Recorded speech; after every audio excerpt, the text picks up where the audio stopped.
إنك أنت العليم الحكيم. أقول ما تسمعون وأستغفر الله لي ولكم من كل ذنب فاستغفروه إنه هو الغفور الرحيم. أنا لكم المتأخرين يأتوا إلى الجهة اليمنى. جزاكم الله خير.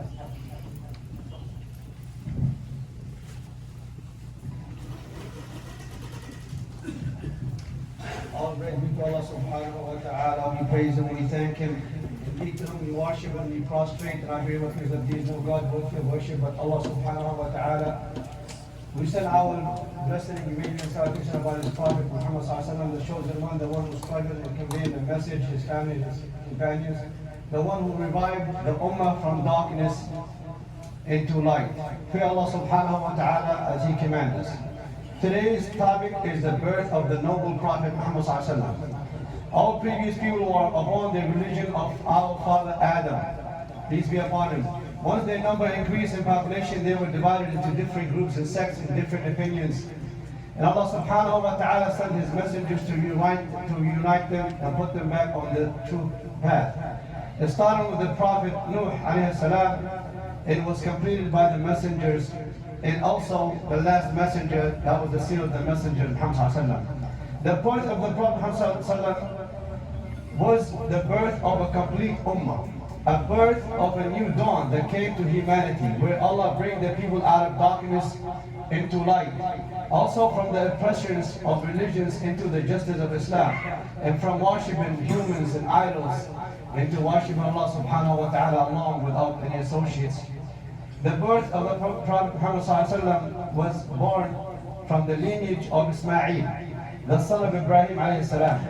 He was the most noble of men in lineage. His birth was the best and most generous and most noble of all births. He was born in Mecca on Monday, the month of Rabi' al-Awwal. Also it was said that he was born on the 8th or the 9th day or the 12th day of Rabi' al-Awwal. That was called the year when Allah subhanahu wa ta'ala destroyed the companions of the elephant who set out to come and destroy Mecca. His mother, Amna bint Wahb, she died when the Prophet ﷺ was only 6 years old. His father, Abdullah ibn Abdul Muttalib, died before the birth of the Prophet ﷺ in the Medina. Then his grandfather, Abdul Muttalib, took custody of the Prophet ﷺ, who also died when the Prophet ﷺ was only 8 years old. Then his uncle Abu Talib, his father's brother, who protected the Prophet ﷺ all along until he received revelation and he was married. The Prophet ﷺ worked many jobs before he received revelation, like a shepherd and business and so many traders. The Prophet ﷺ was known for being honest and trustworthy. Then he married Khadija, who gave birth to all his kids except Ibrahim. He did not marry anyone until she passed away. All his kids ﷺ died before him except Fatima. She died six months after he died. He was the most prominent among his people and was always there every important event. The Prophet ﷺ was present in Hilf al-Fadul, which was the pact, a treaty that rejected oppression and gave all rights back to its own rightful owners. He was also the one who made a decision that judges between the tribes when they fought over who carried the black stone.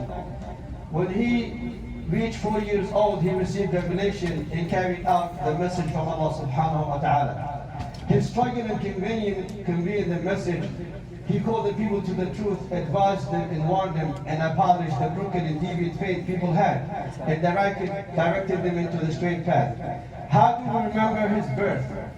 That is the one who will be allowed to prostrate on the day of judgment, the Prophet ﷺ. Also, he is the first prophet who will judge his people on the day of judgment. Brothers, come forward. Also, he is the first one who will go through the arch that is extended of the hellfire with his people. And he is also the first one who will enter his people into Jannah. He is the interceder who will intercede and elevate his people high in heaven with their rewards, where their rewards cannot reach high in heaven. Also, his intercession will save people from entering hellfire. This is the Prophet Muhammad sallallahu alaihi wasallam. We must put his saying before anyone else and love him more than anyone else, or the wealth of our kids, and spend all that we own in our souls to give victory to Islam and spread his message. When the Prophet ﷺ was born, nothing out of the ordinary happened, like we all been hearing. from lectures or sermons or speeches concerning the miracles that happened during his birth. He was not born circumcised, neither did the fire of a Magus was diffused during his birth, or the castle of Kisra or Khosrus did not collapse, or 12 layers of his throne was broken, or the river of Sawa dried during his birth. Also the statues of the idols in Mecca did not collapse during his birth. All that we were being told on his miracles when he was born was all not true. None of this happened. He was born a normal human being. Everything we heard was first in our thinking, and we took it as a way of celebrating and turning it into holidays and making it into carnivals. That is not all true.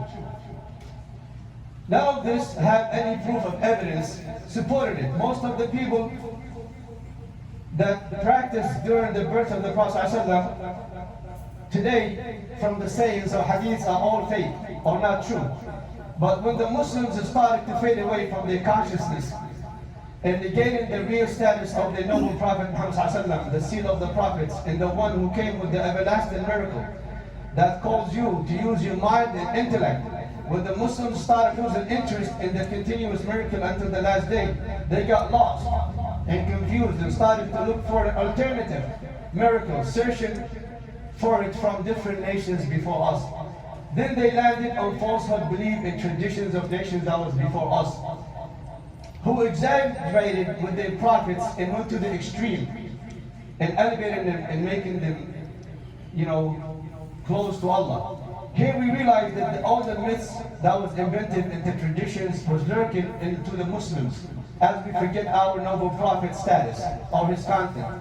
They fall into taking traditions from other nations and faiths and innovations that displays the prophet out of his status or place or content. Then the Muslims practice the celebration of the Prophet Muhammad ﷺ and make a holiday for him, where some would argue if this is a bid'ah or innovation or not. But there is more serious and more dangerous thing to this innovation, as the Sheikh said. More serious that would exit the Prophet ﷺ from his responsibility and his accomplishment that he had done throughout his life. All his life, he did all this as a normal human being who received revelations from Allah subhanahu wa ta'ala. Muhammad, the Prophet ﷺ, the role model that we look up to, where some would view the Prophet ﷺ as a superman with superpowers. It is impossible for you to take him as a role model like that. He's a normal human being who received revelations. The fire of Khosrus did not diffuse at his birth, neither did the castle collapse. All of this did not happen during his birth, but indeed happened after, during his life and his accomplishment. His biography is full of struggle and hard work and accomplishment.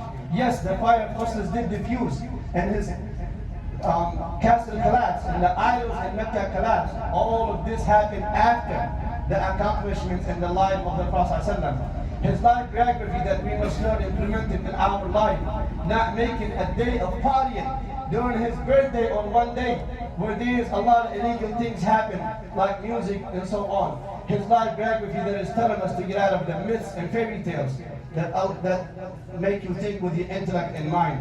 May Allah have mercy on everybody, and please, brothers, come forward.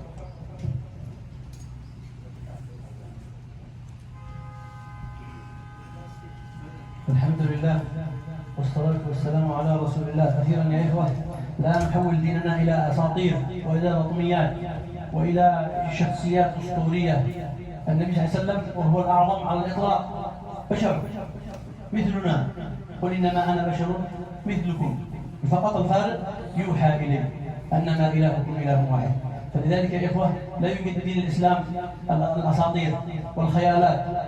ديننا ليس خيالات ويعيش أهله ومتبعيه وأتباعه في أوهام لا تدري من تعبد، أب، ابن، روح قدس إلى غير ذلك. لا، واضح. ديننا من أهم ميزانه أنه دين واضح، ونعظم النبي صلى الله عليه وسلم ونحبه ونعرف كيف نحب هذا الحب، ونعرف كيف نقدم له هذا الحب باتباعه. قل إن كنتم تحبون الله فاتبعوني يحبكم الله. هذا هو الميلاد عندنا نحن أهل الحق، إن شاء الله نكون على الحق. فلذلك مهما ظهرت أمام عيوننا من أبناء جلدتنا من المسلمين.